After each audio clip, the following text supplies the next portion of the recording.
Praise the Lord. ஆண்டவருடைய நாமம் மகிமைப்படுவதாக. இந்த நாளிலும் நான் உங்கள் மத்தியிலே ஒரு தலைப்பிலிருந்து சில வார்த்தைகளை உங்களோடு கூட பேச விரும்புகிறேன். யோர்தானும் ஞானஸ்நானமும் என்கிறதான தலைப்பிலிருந்து நாம் ஆண்டவருடைய வார்த்தையை இந்த நாளிலே நாம் கற்றுக்கொள்ள இருக்கிறோம். வேத புஸ்தகத்திலே நாம் பார்க்கும் பொழுது ஆண்டவராகிய இயேசு கிறிஸ்து யோர்தான் நதியிலே மூழ்கி ஞானஸ்தானம் எடுத்தார். இயேசு கிறிஸ்துவை குறித்து நாம் அறிந்திருக்கிறோம்.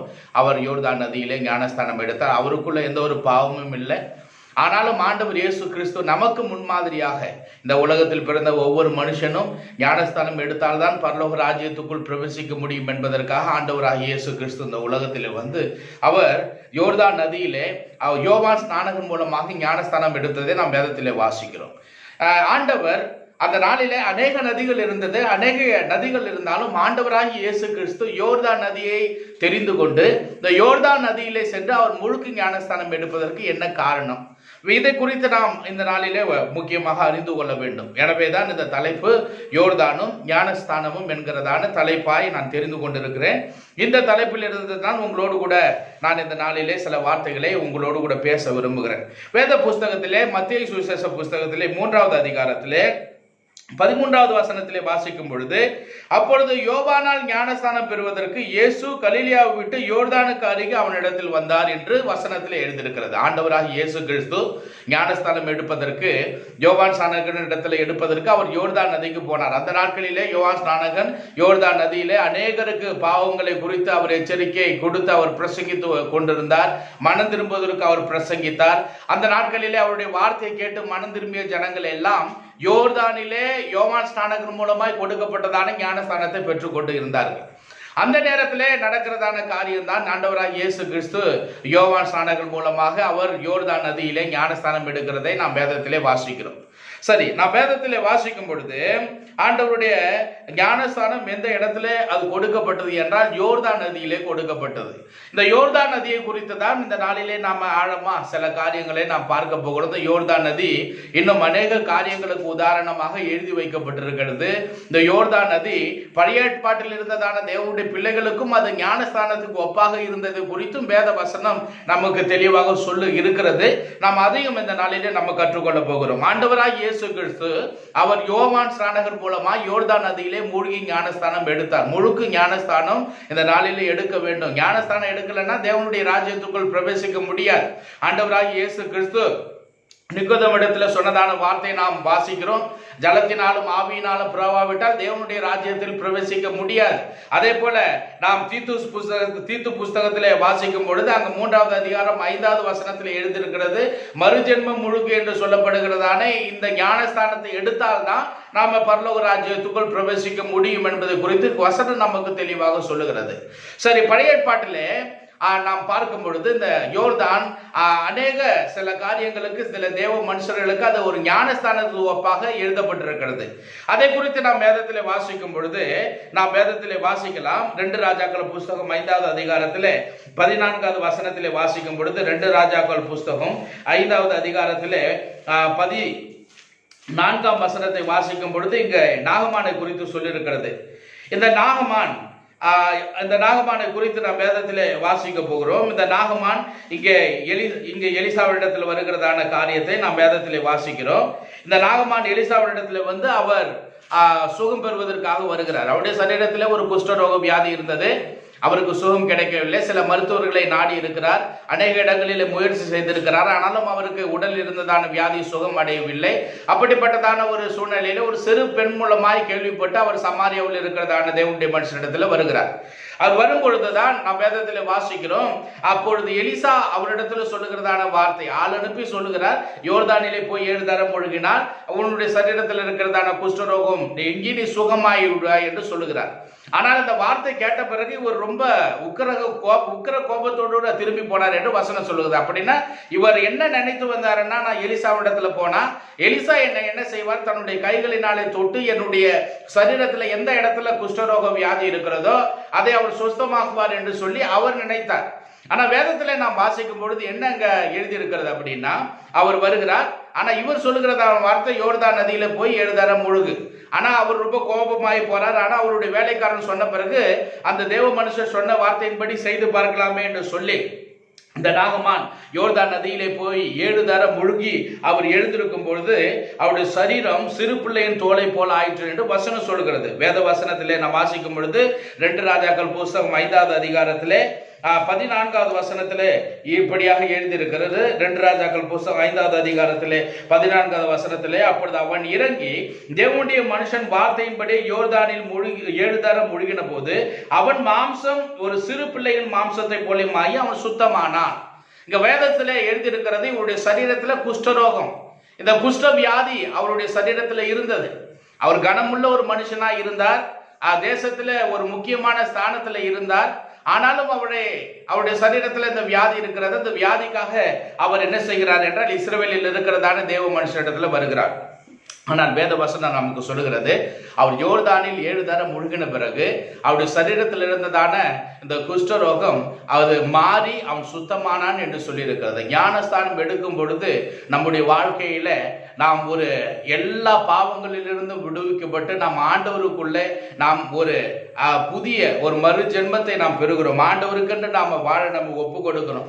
எல்லா பாவங்களிலிருந்து நாம் சுத்தமாக்கப்படுகிறோம். பாவத்துக்கு மறித்து நீதிக்கு நாம் பிழைக்கிறோம். இதான் வசனம் நமக்கு சொல்கிறது. இப்ப இவருடைய வாழ்க்கையில் நடந்ததான சம்பவம் என்ன?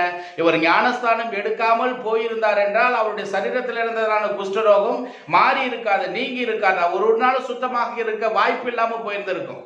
ஆனால் அவருடைய வார்த்தையின்படி கேட்டு அவர் ஞானஸ்தானம் எடுத்தபடினாலே தான் அவருடைய சரீரத்தில் இருந்ததான குஷ்டரோகம் நீங்கி அவர் சுத்தமானார். நம்முடைய வாழ்க்கையிலும் தேவ மனுஷர்கள் நமக்கு சொல்லும் பொழுது இந்த முழுக்கு ஞானஸ்தானத்தை நாம் முழு மனதோடு ஏற்றுக்கொண்டு ஆண்டவராகிய இயேசு கிறிஸ்து பரிசுத்தமான ஒரு தேவன், அவர் இந்த உலகத்திலே வந்து எந்த பாவமும் செய்யவில்லை, அவர் நீதிமானாய் இருந்தார். அந்த நீதிமானே மூழ்கி ஞானஸ்தானம் எடுத்தார் என்றால் இந்த உலகத்தில் பிறந்த பாவியாகிய மனுஷர்கள் நம்முடைய வாழ்க்கையிலே நாம் முழுக்கு ஞானஸ்தானம் எடுக்க வேண்டும். ஆண்டவர் இயேசு கிறிஸ்து எப்படி தண்ணீரிலே மூழ்கி ஞானஸ்தானம் எடுத்தாரோ அதே போல நம்முடைய வாழ்க்கையிலே பாவ மன்னிப்பு பெற்று எல்லா பாவங்களையும் நாம் விட்டு மனம் திரும்பி நாம் மூழ்கி ஞானஸ்தானம் எடுக்க வேண்டியது நம்முடைய வாழ்க்கையில் அவசியம். அப்படி நாம் மூழ்கி ஞானஸ்தானம் எடுத்தால்தான் நாம் எல்லா பாவத்திலிருந்து நாம் சுத்தமாக்கப்பட்டு தேவனுடைய பிள்ளைகளாய் மாற்றப்படுவோம். அப்பொழுதுதான் நம்முடைய வாழ்க்கையில ஆண்டவரின் ராஜ்யத்துக்குள் பிரவேசிக்க முடியும். சரி, வேதத்திலே இன்னொரு நபரை குறித்து நாம் வாசிக்கும் பொழுது 2 ராஜாக்கள் புஸ்தகத்திலே 2வது அதிகாரத்திலே நாம் 6, 7, 8 வசனங்களை வாசிக்கும் பொழுது இங்கு எலியாவை குறித்து சொல்லியிருக்கிறது. 2 ராஜாக்கள் புஸ்தகம் 2வது அதிகாரத்திலே 6வது வசனம், 7வது வசனம், 8வது வசனம் இவைகளை நாம் வாசிக்கும் பொழுது நாம் வேதத்திலே வாசிக்கிறோம், எலியாவும் எலிசாவும் அவர்கள் கீழ்காலிலிருந்து புறப்பட்டு பெத்தேலுக்கு வருகிறார்கள். கீழ்காலிலிருந்து புறப்பட்டு பெத்தேலுக்கு வருகிறார்கள். திரும்ப அவர்கள் பெத்தேலிலிருந்து புறப்பட்டு எரிகோக்கு வருகிறார்கள். எரிகோவிலிருந்து புறப்பட்டு அவர்கள் யோர்தானுக்கு வருகிறார்கள். யோர்தானுக்கு வந்த பிறகு அந்த யோர்தான் நதியை அவர்கள் கடந்த பிறகுதான் ஆண்டவர் என்ன செய்கிறார் என்றால் இந்த எலியாவை எடுத்துக்கொள்கிறார். அவ்வேதத்திலே நாம் வாசிக்கிறோம், அவர் யோர்தானை கடந்த பிறகுதான் எடுத்துக்கொள்ளப்பட்டார். பெத்தேலை கடந்த பிறகு எடுத்துக்கொள்ளப்படவில்லை, எரிகோவை கடந்த பிறகு எடுத்துக்கொள்ளப்படவில்லை, கீழ்காலை கடந்த பிறகு அவர் எடுத்துக்கொள்ளப்படவில்லை. வசனம் நமக்கு சொல்லுகிறது, அவர் யோர்தானை கடந்த பிறகுதான் அவர் எடுத்துக்கொள்ளப்பட்டார். அப்ப நம்முடைய வாழ்க்கையில நாம் இந்த யோர்தானின் அனுபவத்துக்குள் போக வேண்டிய ஒரு அவசியம் உண்டு. ஞானஸ்தானம் எடுக்கவில்லை என்றால் ஆண்டவருடைய வருகையிலே நாம் எடுத்துக்கொள்ளப்பட முடியாது. ஞானஸ்தானம் ரொம்ப முக்கியமான ஒன்று. எலியாவுடைய வாழ்க்கையிலே நாம் பார்க்கிறோம், எலியா ஒரு ஆண்டவருக்காக வாழ்ந்ததான தேவ மனுஷன். அநேக அற்புத அடையாளங்களை கர்த்தர் அவர் மூலமாக செய்தார். ஆனால் அவருடைய வாழ்க்கையிலே அவர் எடுத்துக்கொள்ளப்படுவதற்கு முன்பு அவருடைய வாழ்க்கையில ஒரு அனுபவம் உண்டாயிற்று. அது எந்த அனுபவம் என்று நாம் வேதத்தில் வாசிக்கும் பொழுது யோர்தானை கடந்ததான ஒரு அனுபவம். இவர் யோர்தானை கடக்கலன்னா அவர் எடுத்துக்கொள்ளப்பட முடியாது. அப்ப யோர்தானை கடந்த பிறகுதான் அவர் எடுத்துக்கொள்ளப்பட்டார். நம்முடைய வாழ்க்கையிலும் இந்த ஞானஸ்தான அனுபவத்தை நாம் பெற வேண்டும். ஞானஸ்தானம் எடுக்க வேண்டும், மூழ்கி ஞானஸ்தானம் எடுக்க வேண்டும். முழுக்கு ஞானஸ்தானம் மிக மிக முக்கியமானது. இந்த முழுக்கு ஞானஸ்தானம் எடுக்கும் பொழுதுதான் நாம் ஆண்டவருடைய ராஜ்யத்துக்குள் பிரவேசிக்க முடியும். சரி, வேதத்திலே நாம் வாசிக்கும் பொழுது நாம் இன்னொரு நபரை குறித்து வேதத்திலே வாசிக்கலாம். தாவீதை குறித்து வேதத்திலே எழுதியிருக்கிறது. 2 சாமுவேல் புஸ்தகம் 16வது அதிகாரத்திலே 22வது வசனத்திலே எழுதியிருக்கிறது. 2 சாமுவேல் புஸ்தகம் 17வது வசனம் 22வது வசனத்தில் எழுதியிருக்கிறது. இங்கு நடக்கிறதான ஒரு சம்பவத்தை நாம் வாசிக்கிறோம். 2 சாமுவேல் புஸ்தகம் 17வது அதிகாரம் 22வது வசனத்தில் நாம் வாசிக்கும் பொழுது, அப்பொழுது தாவீதும் அவனோடு இருந்த சகல ஜனங்களும் எழுந்து யோர்தானை கடந்து போனார்கள். அப்பொழுது விடுகிறதற்குள்ளாக யோர்தானை கடவாதவன் ஒருவனும் இல்லை. இங்க வேதத்தில் வாசிக்கிறோம், தாவீதும் தன்னுடைய வாழ்க்கையிலே அவர் யோர்தானை கடந்து போனார். அந்த ஒரு அனுபவத்தை கர்த்தர் தாவீதுடைய வாழ்க்கையிலும் கர்த்தர் வைத்திருந்தார். தாவீதை குறித்து நாம் வேதத்தில் வாசிக்கிறோம். அந்த சூழ்நிலை, அகித்தோப்பேலுடைய யோசனைகள் அவனுக்கு விரோதமாக இருந்தது. தாவீதை அழிக்க வேண்டும் என்று அவர்கள் வகை தேடினார்கள். கொல்ல வேண்டும் என்று அவருக்கு தாவீதுக்கு பின்னாக அவர்கள் வந்ததை நாம் வேதத்தில் வாசிக்கிறோம். தாவீதுடைய சொந்த மகனே அப்சலோமே தாவீதை கொல்லும்படியாக வகை தேடினான் என்று வசனத்தில் எழுதியிருக்கிறது. அந்த இஸ்ரவேலர்கள் படையோடு கூட தாவீதை கொல்ல வேண்டும் என்கிற ஒரு எண்ணத்தோடு கூட பின்னோக்கி வருகிறார்கள். ஆனால் இவர்கள் இந்த யோர்தானை கடந்த பிறகு அகித்தோப்பேலுடைய யோசனைக்கும் விலக்கி அவர்கள் பாதுகாக்கப்பட்டார்கள். அப்சலோமுடைய யோசனைக்கும் விலக்கி பாதுகாக்கப்பட்டார்கள். இவர்கள் யோர்தானை கடக்கவில்லை என்றால் இவருடைய வாழ்க்கையில ஒரு பாதுகாப்பு கிடைத்திருக்காது.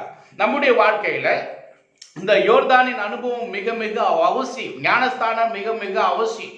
ஞானஸ்தானம் எடுத்தால்தான் நம்முடைய வாழ்க்கையில பரலோகத்துக்குள் போக முடியும். அப்படிப்பட்டதான ஒரு பாதுகாப்பு நிச்சயம் நம்முடைய வாழ்க்கையில உண்டாகும்.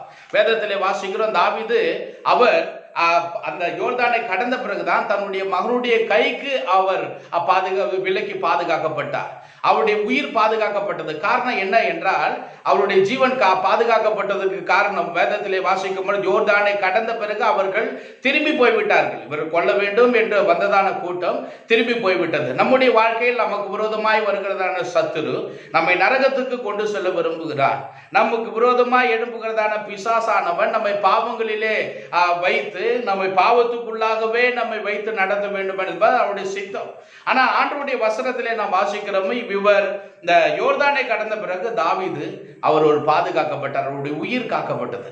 நம்முடைய வாழ்க்கையிலும் நம்முடைய ஜீவன் காக்கப்பட, நம்முடைய ஜீவன் பரலோக ராஜ்யத்துக்குள் பிரவேசிக்க, நம் ஆண்டவரோடு கூட ஒரு நித்திய ஜீவனை பெற்றுக்கொள்வதற்கு நம்முடைய வாழ்க்கையில இந்த ஞானஸ்தானத்தை பெற வேண்டும். இந்த அனுபவத்துக்குள்ள நம்முடைய வாழ்க்கையில வர வேண்டும். சரி, வேத வசனத்தில் வாசிக்கும் பொழுது இஸ்ரவேலர்களை குறித்து நாம் வேதத்தில் வாசிக்க முடியும்.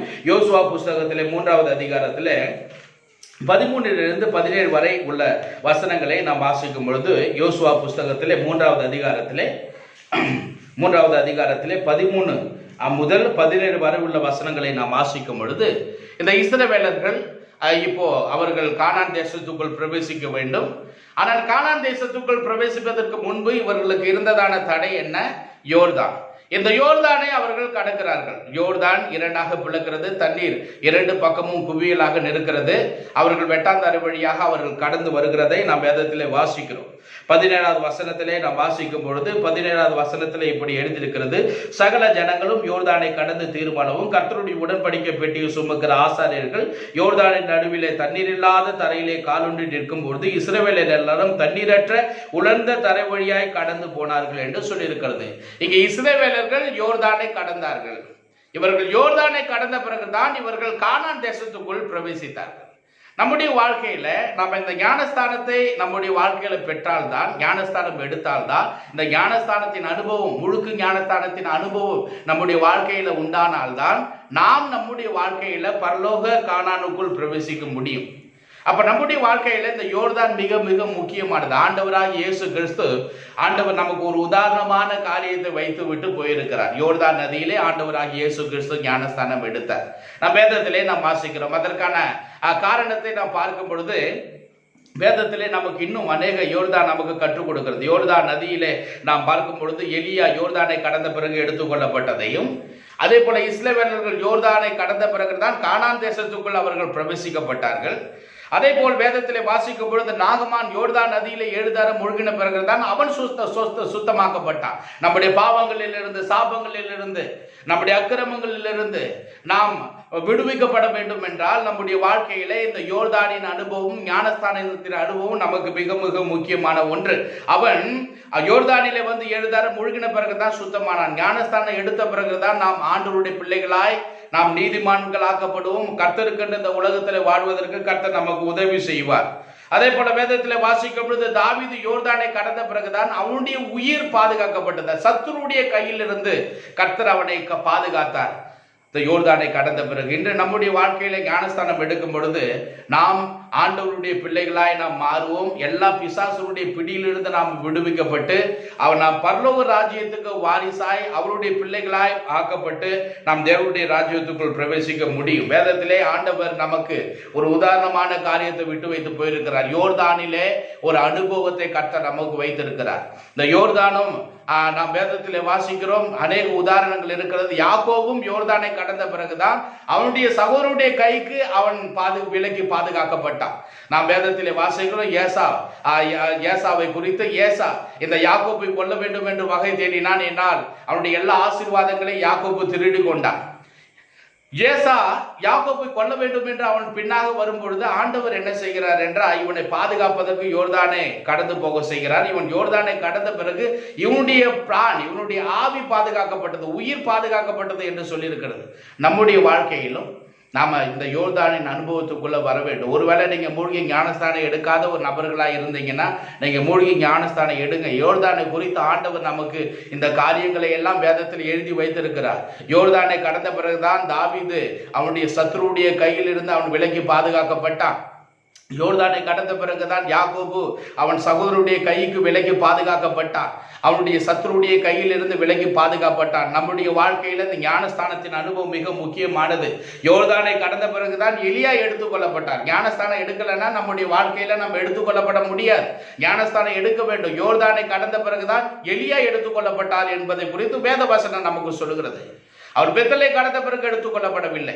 அதே போல நாம் வேதத்திலே வாசிக்கும் பொழுது வேதம் நமக்கு சொல்லுகிறது, இந்த நாகமான் யோர்தானிலே மூழ்கின பிறகுதான் அவன் சுத்தமாக்கப்பட்டான். நம்முடைய வாழ்க்கையிலும் நாம இந்த ஞானஸ்தானத்தை எடுக்க வேண்டும். ஞானஸ்தானம் எடுத்தால்தான் நாம் நீதிமான்களாக்கப்படுவோம், கர்த்தருடைய பிள்ளைகளாக்கப்படுவோம், எல்லா பாவங்களிலிருந்து நாம் சுத்தமாக்கப்படுவோம், சுத்திகரிக்கப்படுவோம். ஹல்லேலூயா. அடுத்தது வேதத்திலே நாம் வாசிக்கிறோம், நம்முடைய வாழ்க்கையில மிக முக்கியமான ஒரு காரியம், யோர்தானை கடந்த பிறகுதான் இந்த இஸ்ரவேலர்கள் கானான் தேசத்துக்குள் பிரவேசிக்கப்பட்டார்கள். நம்முடைய வாழ்க்கையில நாம் ஞானஸ்தானம் எடுத்தால்தான் பரலோக கானானுக்குள் பிரவேசிக்க முடியும். கர்த்தர் நம்மை ஆசீர்வதிப்பார். இந்த வசனத்தை கேட்ட ஒவ்வொருவரையும் கர்த்தர் ஆசீர்வதிப்பாராக. God bless you.